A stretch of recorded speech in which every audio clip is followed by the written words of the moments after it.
हम लोग चौथे सत्र में हैं और ये छठा पाठ है। हम लोग अब भी यशायाह के जारी भाग में हैं। अब हम लोग 40वां अध्याय देखने जा रहे हैं। यहां तक हम लोगों ने पिछले अध्ययन में देखा था और अब हम लोग 40वें अध्याय से 48 अध्याय तक देखने जा रहे हैं। इज़राइल का बंधुआई से छुटकारा कुस्रू राजा के द्वारा, जो अन्य जातियों का राजा था, पहले ही उसका परिचय दिया जा चुका है। और हम लोग यहाँ आरंभ करते हैं। यह भाग जो इजरायली छुटकारे के विषय बातें करता है कुस्रू राजा के द्वारा बेबीलोन के साम्राज्य से, जो कि फारस का राजा था, जिसने बेबीलोन के साम्राज्य पर अपना अधिकार कर लिया था। हमने एजरा की किताब से देखा। इन अध्यायों का जो मुख्य विषय है वो यह है कि यहोवा कितना महान है और उन सारे अन्य देवी देवताओं की तुलना में भिन्न है। इस भाग को हमने 40वें अध्याय से आरंभ किया और यह अध्याय इस भाग की कुंजी है। भविष्यवक्ता जो है इजराइल का उत्साह बढ़ा रहा है और उसे संतावना दे रहा है। 3 अलग अलग दृष्टिकोण में छुटकारा देने वाला आ रहा है, जो कि पहले आरंभिक 11 वचनों में है। दूसरा परमेश्वर की महानता, जो वचन 12 से लेकर 26 तक में है। और तीसरा परमेश्वर की सामर्थ, जो बोझ से दबे हैं उनके लिए। और इसलिए हम लोग आरंभ करते हैं यहां इसके पहले भाग से देखते हुए। छुटकारा देने वाला आ रहा है, 40वां अध्याय। और भविष्यवक्ता कहता है, तुम्हारा परमेश्वर कहता है, मेरी प्रजा को शांति दो, शांति दो। यरूशलेम से शांति की बात कहो और इससे पुकार कर कहो, तेरी कठिन सेवा पूरी हुई है, तेरे अधर्म का दंड क्षमा किया गया। यहोवा के हाथ से तू अपने सब पापों का दूना दंड पा चुका है। और अगला वचन जो कि बहुत जाना पहचाना है, किसी की पुकार सुनाई देती है, जंगल में यहोवा का मार्ग सुधारो, हमारे परमेश्वर के लिए यहोवा का राजमार्ग चौरस करो। हर एक तराई भर दी जाए और हर एक पहाड़ और पहाड़ी गिरा दी जाए। जो टेढ़ा है सीधा किया जाए और जो ऊंचा नीचा है चौरस किया जाए। यहोवा का तेज प्रकट होगा और सब प्राणी उसको एक संग देखेंगे, क्योंकि यहोवा आप ही ऐसा कहा है। बोलने वाले का वचन सुनाई दिया, प्रचार कर। मैंने कहा, मैं क्या प्रचार करूं? सब प्राणी घास है, उनकी शोभा मैदान के फूल के समान है। जब यहोवा की सांस उस पर चलती है तब घास सूख जाती है और फूल मुरझा जाता है। निसंदेह प्रजा घास है, घास तो सूख जाती है, परंतु हमारे परमेश्वर का वचन सदैव अटल रहेगा। हे सियोन को शुभ समाचार सुनाने वाली, ऊंचे पहाड़ पर चढ़ जा। हे यरूशलेम को शुभ समाचार सुनाने वाली, बहुत ऊंचे शब्द से सुना, ऊंचे शब्द से सुना। मत डर, मत डर, यहूदा के नगरों में कह, अपने परमेश्वर को देखो। प्रभु यहोवा सामर्थ दिखाता हुआ आ रहा, वो अपने भुजबल से प्रभुता करेगा। देखो, जो मजदूरी देने की है उसके पास है, और जो बदला देने का वो उसके हाथ में है। वो चरवाही के समान अपने झुंड को चराएगा, वो भेड़ों के बच्चों को अंकवार के लिए रखेगा और दूध पिलाने वाले को धीरे धीरे ले चलेगा। इसलिए यहाँ पर वह संतवाना के शब्द कहता है इज़राइल के लोगों के लिए। और पहले 11 वचनों में वो कहता है आने वाले छुटकारे के संबंध में। इसके बाद वचन 12 से लेकर 26 तक, हमारे पास इतना समय नहीं कि हम इन बातों को पढ़ें, लेकिन मूल रूप से वो यहाँ पर परमेश्वर की महानता के विषय बता रहा है।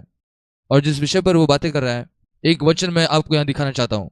किसने महासागर को चुल्लू से मापा और किसके बित्ते से आकाश का नाप हुआ? किसने पृथ्वी की मिट्टी नपुए में भरा?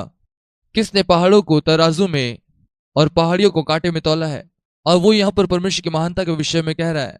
और जैसे वह इस भाग को हम सब के नजदीक लेकर के आता है, वचन 30 और 31 में वो इस विषय में बातें करता है कि परमेश्वर हमें योग्यता देता है और सामर्थ देता है जब हम थके हुए होते हैं। और निश्चित तौर पर यह बहुत ही जाना पहचाना भाग है वचन का। लेकिन हम लोग यहां से आगे बढ़ेंगे वचन 29 में और इससे पढ़ेंगे, वो तो थके हुए को बल देता है और शक्तिहीनों को बहुत सामर्थ देता है। तरुण तो थकते हैं और श्रमित हो जाते हैं और जवान ठोकर खाकर गिरते हैं, परंतु जो यहोवा की बाट जोते हैं वे नया बल प्राप्त करते जाएंगे। वे उकावों के समान उड़ेंगे, वे दौड़ेंगे, श्रमित ना होंगे, चलेंगे और थकित ना होंगे। ये वचन बहुत सामर्थी वचन है और मैं विश्वास करता हूं कि हमें इन बातों को देखना चाहिए। ये शब्द उन्होंने प्रभु की बाट जो ही इसके बहुत सारे अलग अलग अनुवाद किए गए हैं इसके अर्थ को स्पष्ट करने के लिए, या इस बात का क्या मतलब है कि प्रभु में इंतजार करना। मुझे आपको इस शब्द का इब्रानी भाषा के साथ परिभाषा देने दीजिए। और यहाँ पे और साथ ही जल्दी से मैं सही पृष्ठ पर आ जाऊं।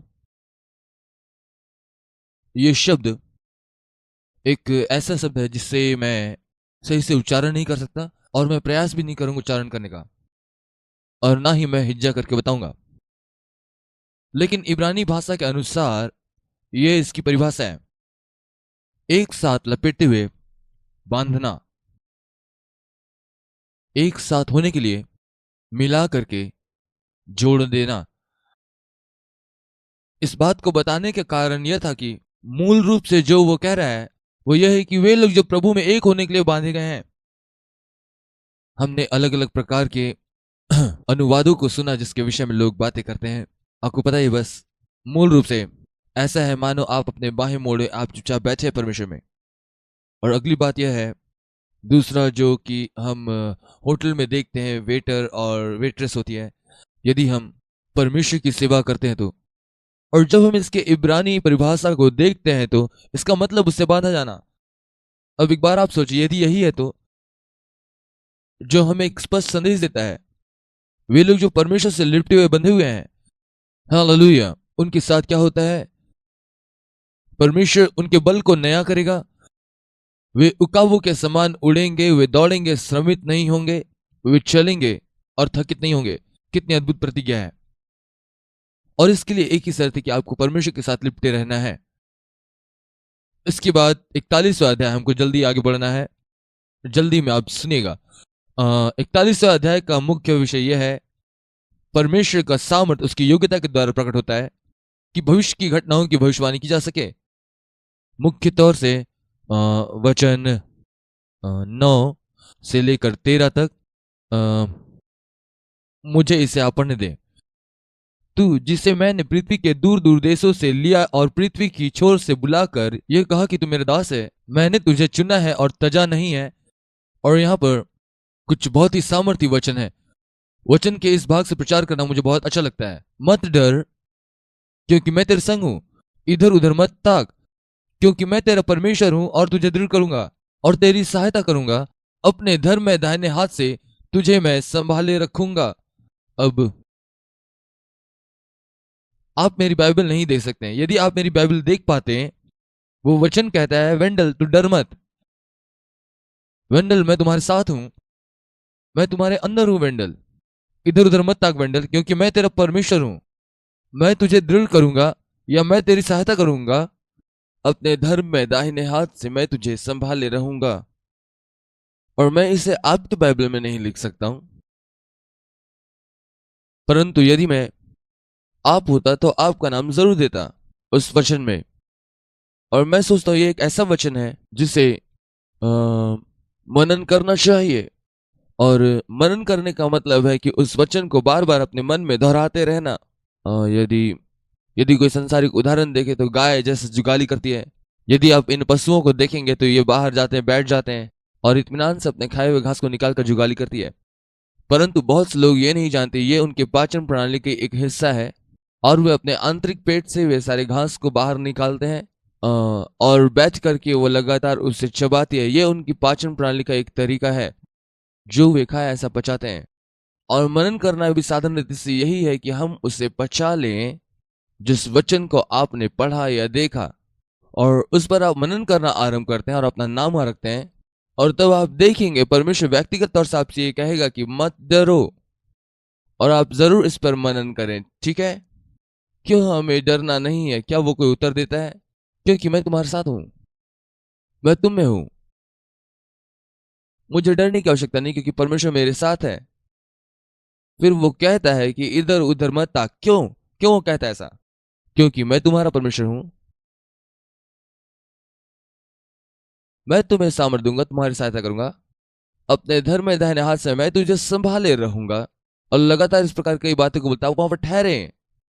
और ये बहुत अद्भुत बात है। देख, जो तुझसे क्रोधित है वे सब लज्जित होंगे, जो तुझसे झगड़ते हैं वे उनके मुंह काले होंगे और वे नष्ट होकर के मिट जाएंगे। जो तुझसे लड़ते हैं उन्हें ढूंढने पर भी तू ना पाएगा। जो तुझसे युद्ध करते हैं वे नष्ट होकर मिट जाएंगे, वे मिट जाएंगे। क्योंकि मैं तेरा परमेश्वर यहोवा तेरा दाहिना हाथ पकड़कर तुझसे कहूंगा, मत डर, मैं तेरी सहायता करूंगा। हालेलुया। और हम देखते हैं यहाँ पर वो आगे ऐसा कहता है, और यदि यदि आपने इस पूरे 41वें अध्याय को पढ़ा तो आप देखेंगे कि वो कहता है, मैं भविष्य की बातों को जानता हूं और इसलिए तुम मेरे सामर्थ पर यकीन कर सकते हो, तुम मेरी योग्यता पर भरोसा कर सकते हो, क्योंकि मैं जानता हूं भविष्य में क्या होने जा रहा है। तुम्हें बस एक काम करना है कि मुझ पर भरोसा रखो। 41वें अध्याय का केंद्रीय विचार यही है। अब हम आगे बढ़ते हैं 42वें अध्याय में, पहले वचन से लेकर के 43वें अध्याय के 13 वचन तक। वचन के इस भाग में परमेश्वर इस बात की भविष्यवाणी करता है कि इज़राइल कुसरू राजा के द्वारा अस्थायी तौर पर छुड़ाया जाएगा। परंतु इस अध्याय में वो आत्मिक छुटकारे के विषय में भविष्यवाणी करता है जो उसके पुत्र मसीहा के द्वारा प्राप्त होगा। और यहां वो इसके बारे में पहले 9 वचन में बातें करता है। मेरे दास को देखो जिसे मैं संभाले हूं, मेरे चुने हुए को जिससे मेरा मन प्रसन्न है। मैंने उस पर अपना आत्मा रखा है, वह जाति जाति के लिए न्याय प्रकट करेगा। ना वो चिल्लाएगा, ना ऊंचे सबसे बोलेगा, ना सड़क पे अपनी वाणी सुनाएगा। कुचले हुए नरकट को वो ना तोड़ेगा और ना टिमटिमाती बत्ती को बुझाएगा। वो सच्चाई से न्याय चुकाएगा। अब इन वचनों को यहाँ पर निश्चित तौर पर इन्हें सुसमाचार में दोहराया गया है, और हम जानते हैं ये वचन यीशु को प्रतिबिंबित करते हैं जो मसीह है। और फिर वो आगे बढ़ता है और जारी रखता है लोगों की सेवा करना। तब वो वचन 9 में कहता है, देखो पहली बातें तो हो चुकी है, अब मैं नई बातें बताता हूं, उनके होने से पहले मैं तुमको सुनाता हूं। और यहाँ पर वो भविष्य की घटनाओं का और उस बदलाव को बताता है। इसके बाद 43 अध्याय में और यह मसीह के बारे में बताना जारी रखता है। वो हम लोग आगे के वचन देखेंगे। हम लोग 43 अध्याय के दूसरे वचन को छोड़ नहीं सकते। एक अन्य बड़ी प्रतिज्ञा, जब तू जल से होकर के जाए तो मैं तेरे संग रहूंगा, और जब तू नदी से होकर के जाए तो वो तुझे डुबो ना सकेगी। जब तू आग में चले तब तुझे आंच ना लगेगी और उसकी लौ तुझे जला ना सकेगी, क्योंकि मैं यहोवा तेरा परमेश्वर हूं, इज़राइल का पवित्र और तेरा उद्धार करता हूं। आमीन। मूल रूप से जो भी कि आपको यहाँ पर कुछ बातों को पढ़ने की आवश्यकता है।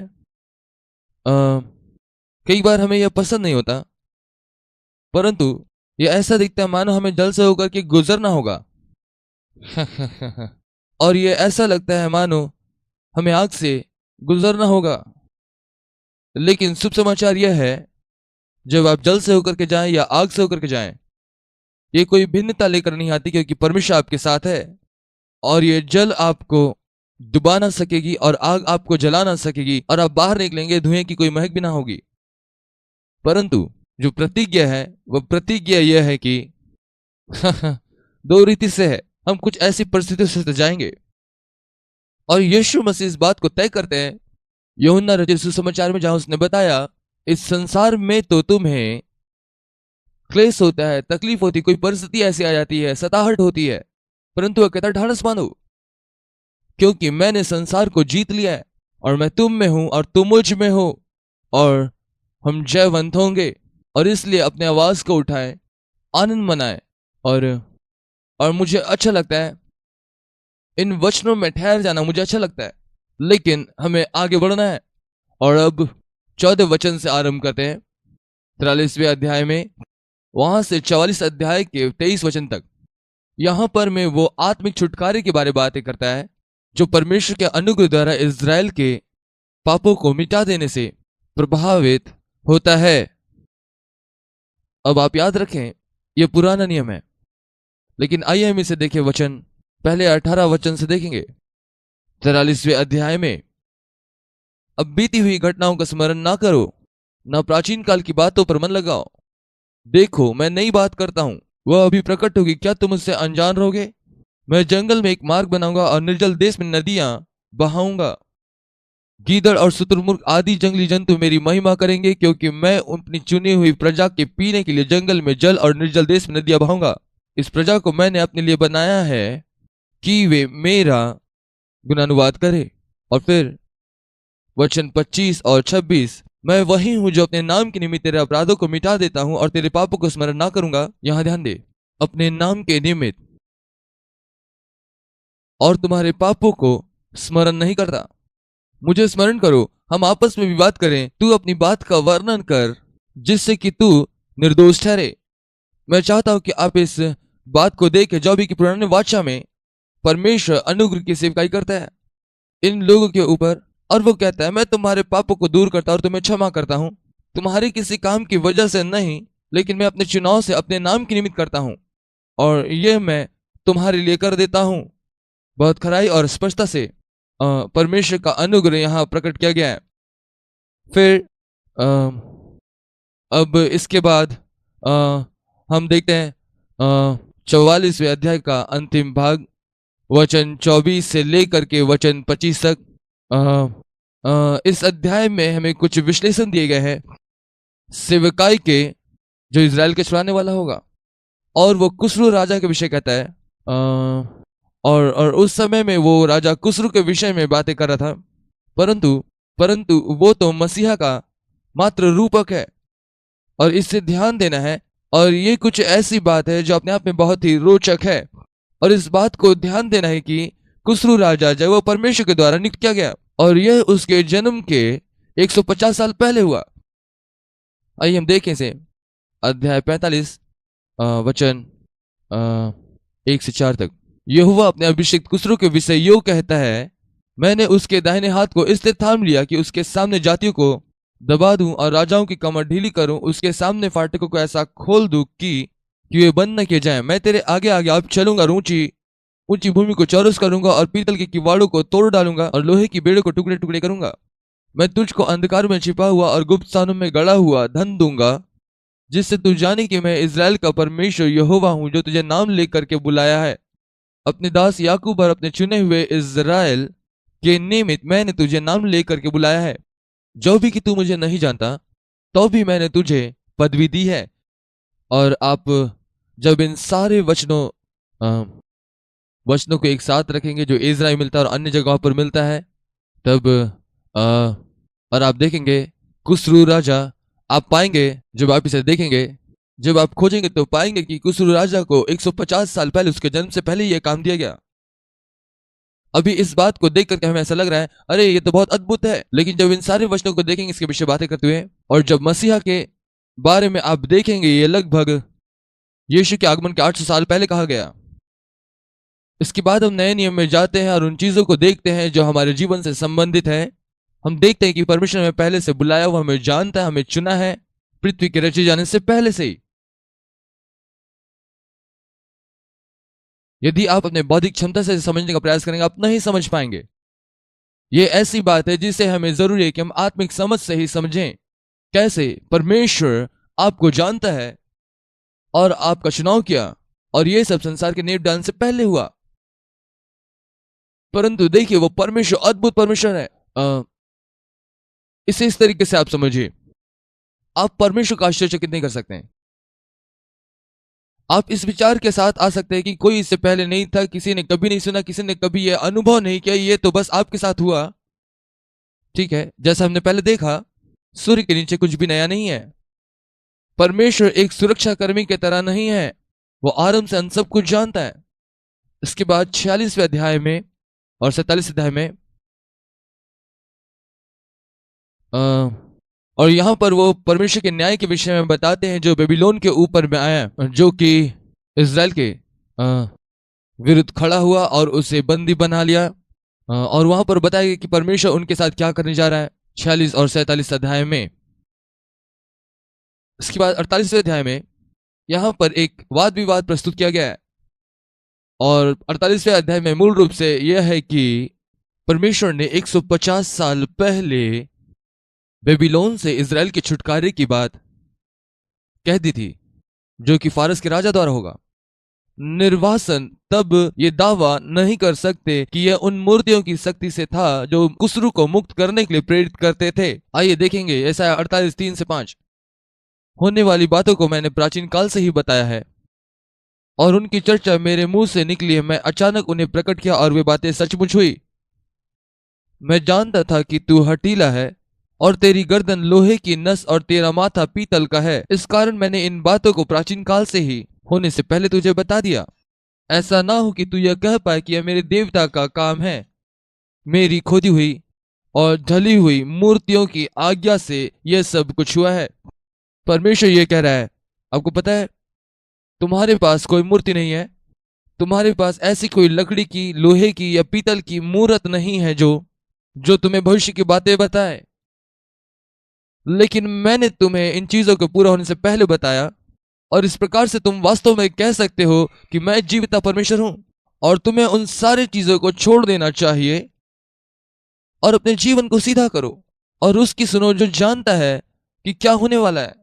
तूने सुना है, अब इन सब बातों पर ध्यान कर और देखो क्या तुम प्रचार ना करोगे। अब से मैं तुझे नई नई और ऐसी गुप्त बातें सुनाऊंगा जिसे तू नहीं जानता। वो इस बात को दिखा रहा है कि वही सच्चा और जीविता परमेश्वर है। फिर 49 अध्याय का आरंभ करते हैं और वहां से 57 अध्याय तक हम देखते हैं कि उनका छुटकारा वो आने वाला है, लेकिन इस रीति से आने वाला है कि वहां पर तकलीफ है और बलिदान है। और ये अध्याय इस बात की व्याख्या करते हैं कि इज़राइल के आत्मिक छुटकारे का स्वामी परमेश्वर यहोवा का सेवक है। अध्याय 49 से लेकर 57 अध्याय तक यहाँ का जो मुख्य बात है वो यह है कि छुटकारा मसीहा के तकलीफ सहने से है। और वो यहां आरंभ करता है 49वें अध्याय में मसीहा के सेवकाई से आरंभ करता है जो यहोवा का सेवक है। और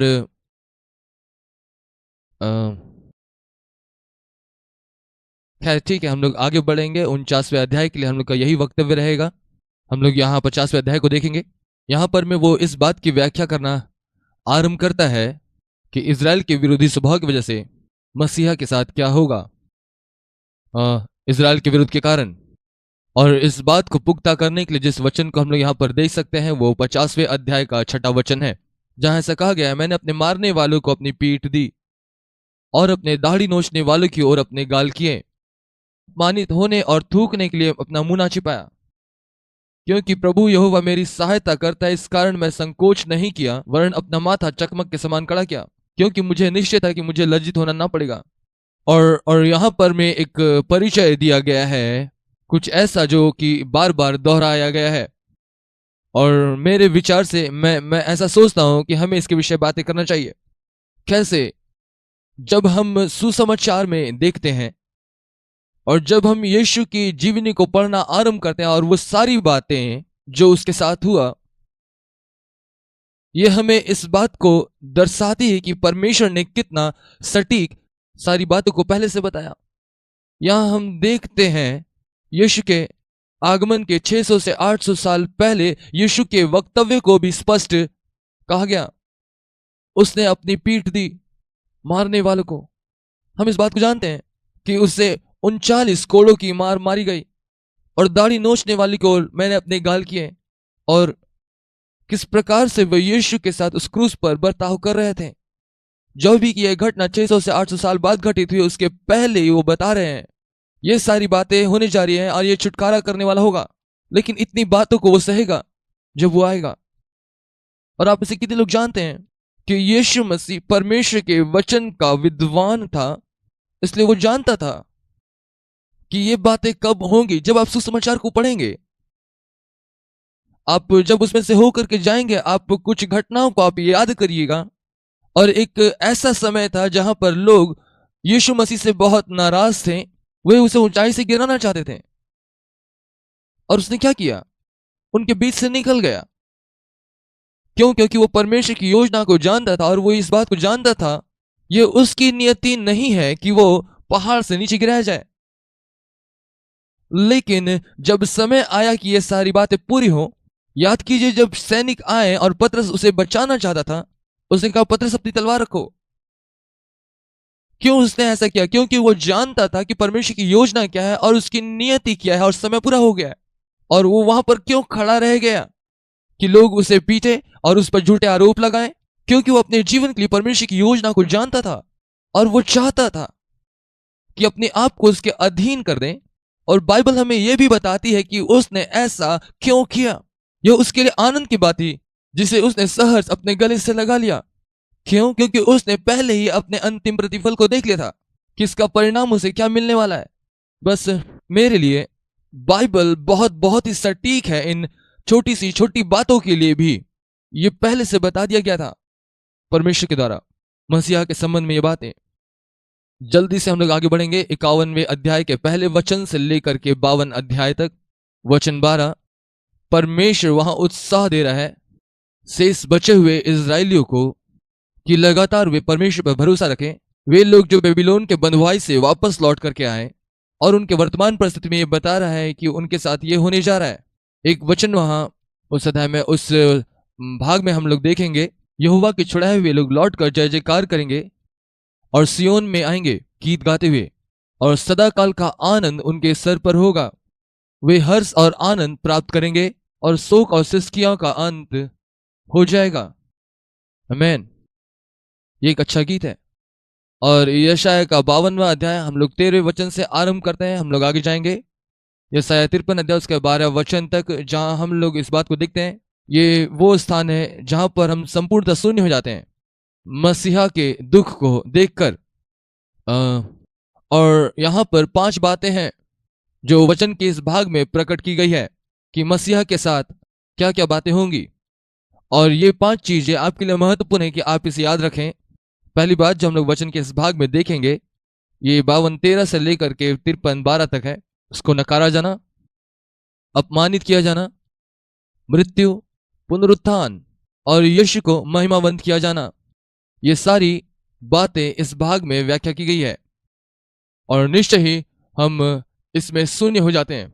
इस 53 अध्याय में 52 अध्याय मुख्य तौर पर वचन 13, 14, 15 इस विषय पे कि वह दुख सहने वाला सेवक है।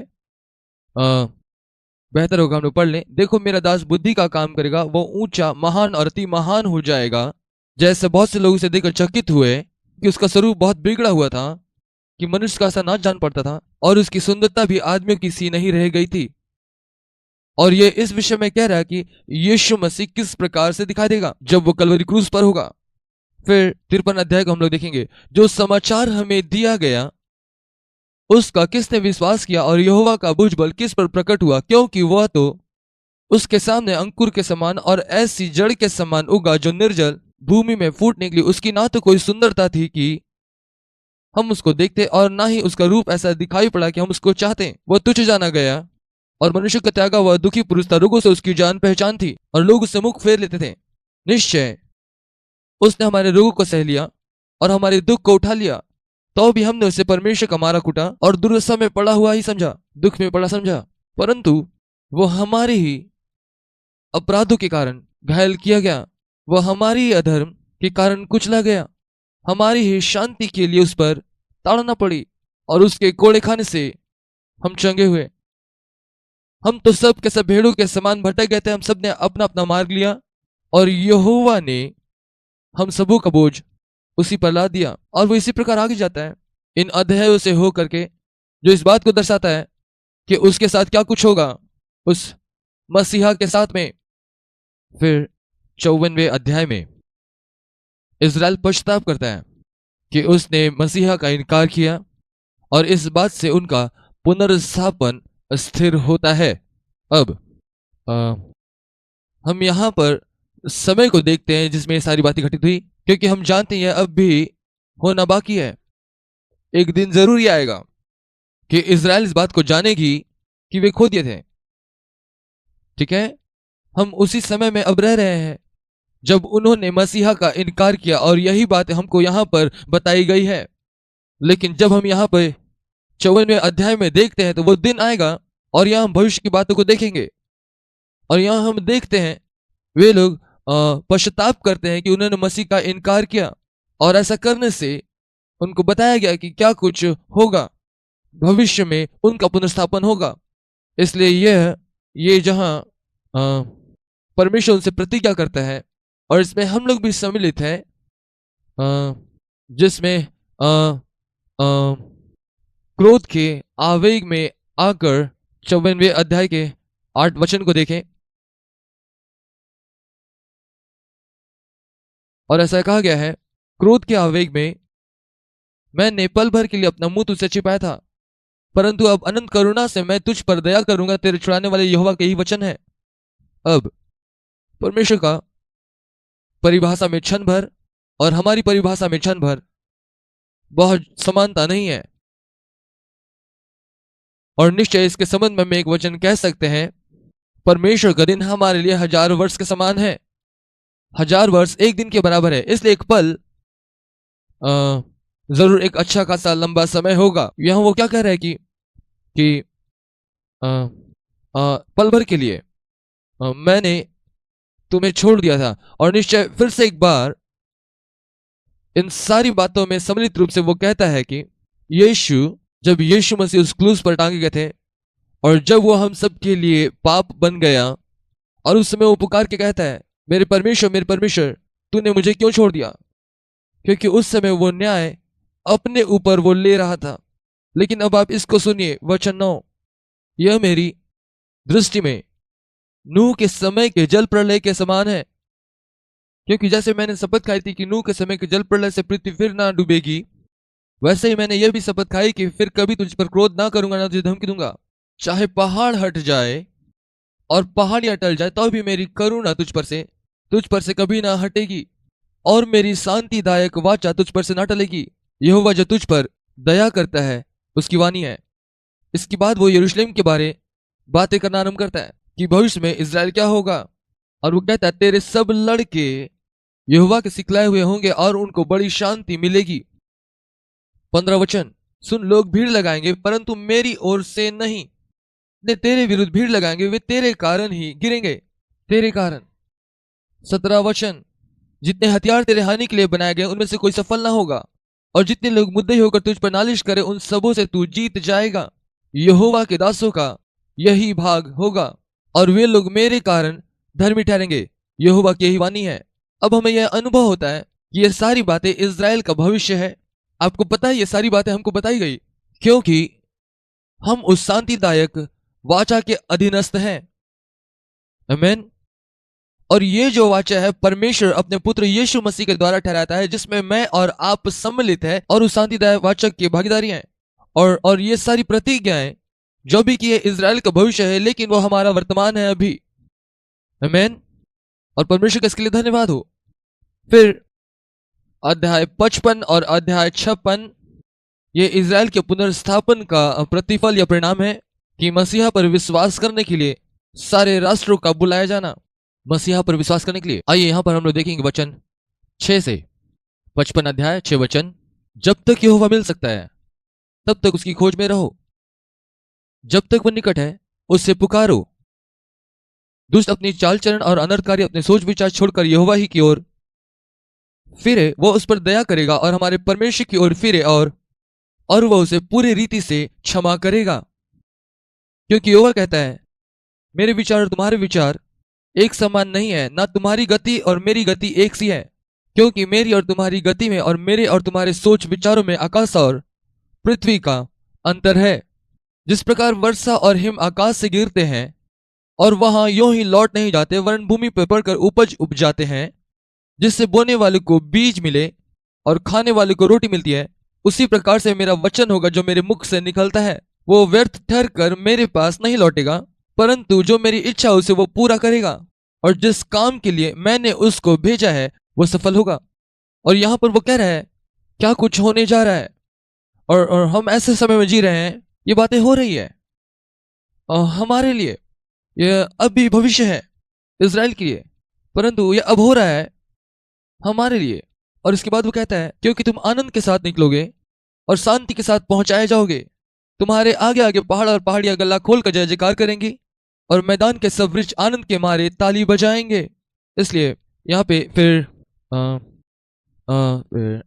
56 अध्याय यहोवा यूं कहता है, न्याय का पालन करो और धर्म का काम करो, क्योंकि मैं शीघ्र तुम्हारा उद्धार करूंगा,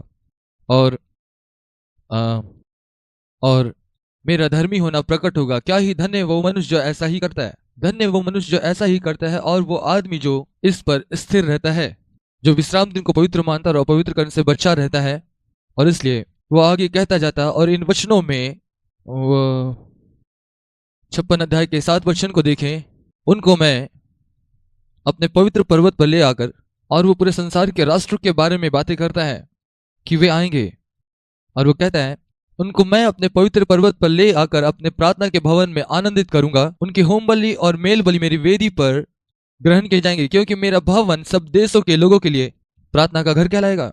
प्रभु यहोवा जो निकाले हुए इजरायलियों को इकट्ठा करने वाला है, उसकी यह वाणी है कि जो इकट्ठा किए गए हैं उनके साथ मैं औरों को भी इकट्ठा करके मिला दूंगा। और वो कह रहा है कि सभी राष्ट्र मसीहा पर विश्वास करने के लिए बुलाए गए हैं। इसके बाद 57 अध्याय वो प्रतिज्ञा देता है, इजराइल के जो विश्वास योग्य लोग बचे हुए हैं उन्हें एक संतावना देने का प्रतिज्ञा देता है, और बुरे लोगों के प्रति दंड का घोषणा करता है।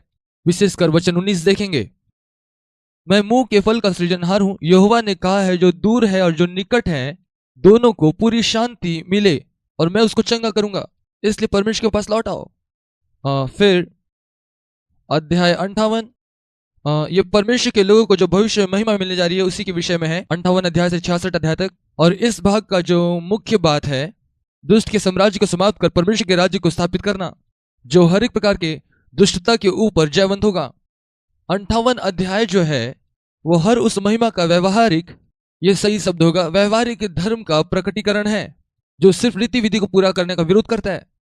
अब इस बात को याद रखिए, यहां तक इजराइल क्या कुछ कर रहा था, विरोध की अवस्था में भी वे सिर्फ रीति विधि को पूरा कर रहे थे और अपने बलिदान चढ़ा रहे थे, सिर्फ नियम पूर्ति के लिए कर रहे थे। लेकिन वहां पर वो कहता है कि उसे अब वास्तव में वापस लौटना है, सारी बातें व्यवहारिक हो, धर्म का आचरण करने को कहता है, और इसके लिए परमेश्वर ने उसे चुना है, अलग किया है। फिर 59 अध्याय के आरंभिक 5 वचन हम देखेंगे, वो इजराइल का उत्साह बढ़ाता है कि वो अपने पापों को पूर्णतः त्याग दे, जो उसे परमेश्वर से अलग करती है, और वो राष्ट्र के पापों से व्यवहार करता है।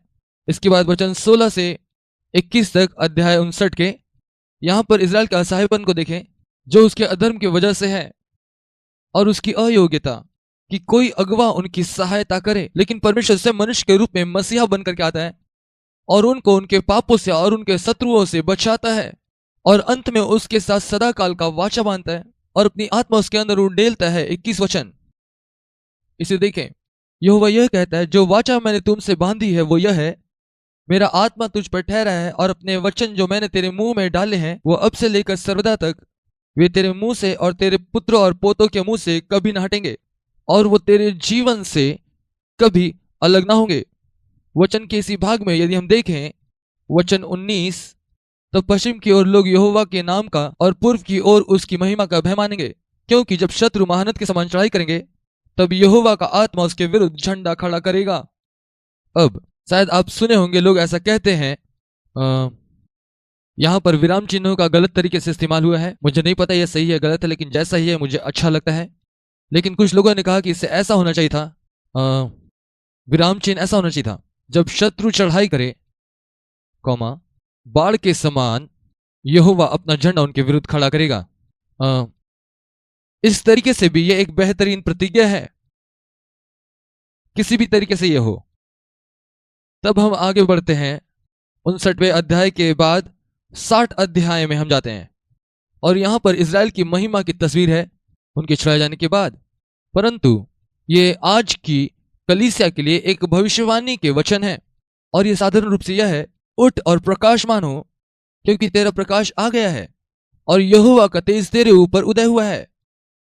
जब आप यूहन्ना रचित सुसमाचार में जाएंगे आप जानेंगे यह ज्योति कौन है। मेरे ख्याल से इस कमरे में जितने लोग हैं सभी जानते हैं कि वो रोशनी यीशु मसीह है। इसलिए ये बात वो आपसे और मुझसे कह रहा है, क्योंकि हम इस अनुभव से होकर के गुजर चुके हैं, हम उठ करके चमक सकते हैं, क्योंकि हमारा प्रकाश आ गया है, और परमेश्वर की महिमा, वो प्रकटित महिमा, वो हमारे ऊपर प्रकाशित हुआ है।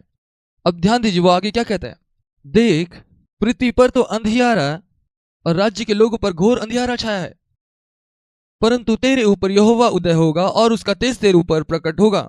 इसलिए यहां पर वो एक कलीसिया होने के नाते परमेश्वर आपसे और मुझसे क्या कह रहा है, और जैसा मैंने कहा ये भविष्य में इजराइल के लिए बातें हैं। लेकिन हमारा प्रकाश तो आ गया है, हमारा प्रकाश आ गया है, इसलिए वो हमसे कह रहा है कि हम उठें और प्रकाशवान हों। अब यह दिखाने के लिए कि हम कितने नजदीक हैं इसके, वो इस वक्तव्य को कहता है, पृथ्वी पर तो अंधियारा छाया है। यदि आप इस शब्द को इब्रानी भाषा में देखेंगे तो इस शब्द का अर्थ है झूठ और नजरअंदाज कर देना। यदि आप संसार को देखें तो संसार आज निश्चिंत है और झूठ से परिपूर्ण है। क्या आप सहमत हैं? और अगली बात, घोर अंधकार, उसके लिए एक अन्य हिब्रू शब्द है और उस शब्द का मतलब होता है कष्ट। आपको एक काम करना है, आप अखबार उठा करके देखें, टीवी पर आप समाचार सुने, क्या सुनाई देता है? सब तरफ कष्ट ही कष्ट है। एक कलीसिया होने के नाते परमेश्वर आपसे और मुझसे कह रहा है कि हम उठे और प्रकाशवान हो। ये आपके लिए समय है कि आप उठे और प्रकाशवान हो और तुम्हारा तेज चमक नहीं पाए, क्योंकि परमेश्वर का तेज तुम्हारे ऊपर उदय हुआ है। और ये कहता है कि परमेश्वर तुम्हारे ऊपर उदय होगा और उसकी महिमा हमारे ऊपर प्रकट होगी। और इसी बात को पौलुस कोलोसियों की पत्री में लिखता है कि मसीह तुम्हारे अंदर है और यही आशा है उस महिमा की।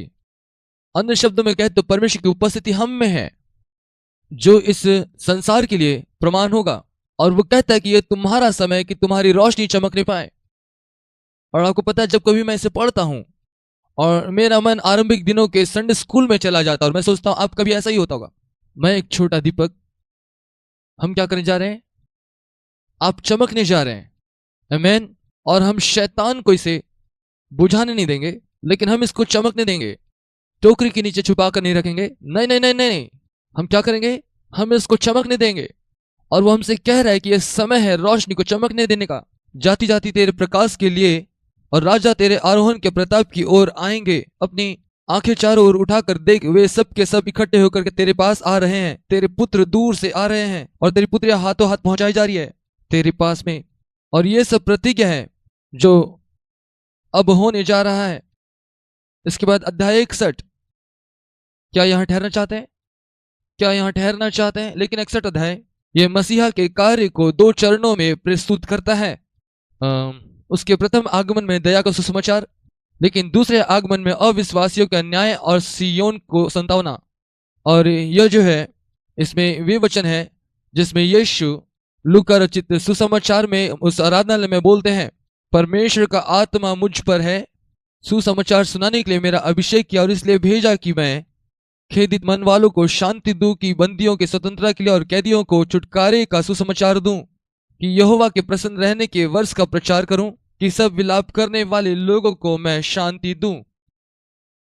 और मूल रूप से वो यहां पर कह रहा है कि वहां दया है उसके पहले आगमन में और वो अब तक बढ़ाया गया है, लेकिन अपने दूसरे आगमन में वो न्याय करने के लिए आ रहा है और फिर सियोन को संतावना देने। 61वां अध्याय बहुत ही सामर्थ्य अध्याय है। इसके बाद 62वां अध्याय, यहां पर सियोन के लिए मध्यस्थी की प्रार्थना को चित्रित किया गया है, उसके नव निर्माण के लिए। फिर 63वां अध्याय वचन 1 से लेकर के 6 तक, ये खुद में स्थिर है इन सारी बातों के बीच में, लेकिन ये एक तस्वीर देती है कि मसीह अपने लोगों के लिए पलटा लेने का काम करेगा अपने दूसरे आगमन में। आप इसको पढ़ सकते हैं उन 6 वचनों में। और 63वें अध्याय को हम लोग 7वें वचन से आरंभ करेंगे और इसको हम लोग 64वें अध्याय के 12 वचन तक देखेंगे। यहां पर बचे हुए यहूदियों के लिए मध्यस्थी प्रार्थना को दिखाया गया है। जो शेष बच गए हैं वो याद करते हैं कि पहले किस प्रकार परमेश्वर की दया, उसका अनुग्रह उसके राष्ट्र पर बना रहा, और वे निवेदन करते हैं और परमेश्वर से उसी अनुग्रह की वो अपेक्षा करते हैं कि वो उन्हें क्षमा करे और उनके राज्य को स्थिर करे। के बाद 65वां अध्याय आरंभिक 1 से 16 वचन, उस अध्याय का यह है कि जब परमेश्वर की प्रार्थना को उत्तर देता है, वो लोगों के साथ अपने संबंध को सही करता है, क्योंकि इजराइल ने धर्म का त्याग कर दिया था। अन्य शब्दों में उसने याद दिलाया कि तुमने मुझे छोड़ दिया, मैंने तुम्हें नहीं छोड़ा। और वो कहता है कि वह उनकी ओर फिरा जिन्होंने उसको ढूंढना छोड़ दिया और ना ही उन्होंने मेरे नाम को पुकारे। यहां पर मूल रूप से वो यह कह रहा है कि वहां पे पहले वचन को देखिए, जो मुझको पूछते भी ना थे वे मेरे खोजी हैं, जो मुझे ढूंढते भी ना थे उन्होंने मुझे पा लिया है, और जो जाति मेरी नहीं कहलाई थी उससे भी मैं कहता हूं, देख मैं उपस्थित हूं। वो क्या कह रहा है? इज़राइल, तुमने मेरा इनकार कर दिया था और मैं अन्य जाति की ओर फिर गया। और निश्चित तौर पर हम देखते हैं ये वो स्थान है जहां हम तस्वीर में आते हैं। इसलिए इज़राइल में परमेश्वर दो अलग अलग भागों में लोगों का विभाजन करता है। उसके अपने शेष बचे हुए लोग जो उसके पीछे उसका अनुसरण करेंगे, और दूसरे वे लोग जिन्होंने उसे त्याग दिया था। और वो कहता है एक बचा लिया जाएगा और दूसरा नाश किया जाएगा। फिर 65वां अध्याय 17 वचन से लेकर के 66 अध्याय उसके 24 वचन तक यशायाह अपनी भविष्यवाणी को समाप्त करता है आने वाले 1000 वर्ष के महिमामय शासन काल के भविष्यवाणी के साथ साथ। और बहुत तेजी से हम इसमें से होकर के जाएंगे, लेकिन मूल रूप से 65वें अध्याय के 17 वचन से लेकर के 24वें वचन तक में वो कहता है कि लोग कुलपति के समान बढ़ेंगे। वे लोग सारी विरासत का दाग की बारी का लुत्फ उठाएंगे। 25वां वचन 65वें अध्याय में हम लोग देखेंगे मांसाहारी पशुओं के स्वभाव भी बदल जाएगा, उनका पूरा स्वभाव बदल जाएगा। और इसी बात को यहाँ पर लिखा गया है, भेड़िया और मेमना एक संग चरा करेंगे और सिंह बैल के समान भूसा खाएगा और सर्प का आहार मिट्टी ही रहेगा। मेरे सारे पवित्र पर्वत पर ना तो कोई किसी को दुख देगा और ना किसी की हानि होगी। अब वो क्या कह रहा है? वो उस 1000 वर्ष के शासनकाल के विषय कह रहा है। और फिर से एक बार मैं बता दूं, अंत के दिनों की बातों का मैं विद्वान नहीं हूं, और ये सारी बातें जो कह रहा हूं इन वचन के आधार पर ही कह रहा हूं और पूरी समझ मुझे नहीं है। मैं सिर्फ इतना जानता हूं कि भविष्य अच्छा है उनके लिए जो परमेश्वर को जानते हैं। फिर 66वां अध्याय और उसका आरंभिक 5 वचने वो कहता है धर्म और विश्वास वो आत्मिक और सर्वस्व होगा, सारे पंथ खत्म हो जाएंगे और जो इन कुपंथों में संलिप्त और उनके पीछे चलते थे वे नष्ट किए जाएंगे। 6 से 14 वचन में सियोन की जनसंख्या अद्भुत रीति से बढ़ेगी और लोग वहां पर आनंद मनाएंगे। 15 से 18 वचन में यरूशलेम के विरुद्ध पांति बांधे हुए देश का न्याय करने के बाद और परमेश्वर अपने सेवक को भेजेगा कि वहां सुसमाचार सुनाए। वचन 20 एक समय में जिन्होंने इजराइल को सताया वही अब सहायता करेंगे इजराइल को पुनर्स्थापित करने के लिए। वचन 21 और एक समय में जो परमेश्वर के विरोधी थे परमेश्वर उन्हें ही चुनेगा अपनी सेवा करने के लिए ताकि वे उसके सम्मुख सेवा करें। और फिर वचन 22 और 24 हम यहाँ पर समाप्त करते हैं और वो कहता है उसके द्वारा प्रस्तुत की गई आराधना वो अब सर्वस्व होगा। और वो कहता है क्योंकि जिस प्रकार नया आकाश और नई पृथ्वी जो मैं बनाने पर हूं मेरे सम्मुख बनी रहेगी, उसी प्रकार तुम्हारा वंश और तुम्हारा नाम भी बना रहेगा, यहोवा की यही वाणी है। फिर ऐसा होगा कि एक नए चांद से दूसरे नए चांद के दिन तक और एक विश्राम दिन से दूसरे विश्राम दिन तक समस्त प्राणी मेरे सामने दंडवत करने को आया करेंगे, यहोवा की यही वाणी है। तब वे निकलकर उन लोगों के शवों पर जिन्होंने मुझसे बलवा की दृष्टि डालेंगे क्योंकि उनमें पड़े हुए कीड़े कभी न मरेंगे। और यहाँ पर वो हमें अंत बताता है हमें कि क्या बातें होने जा रही है और सारी जाति से लोग उसकी आराधना करने को आएंगे।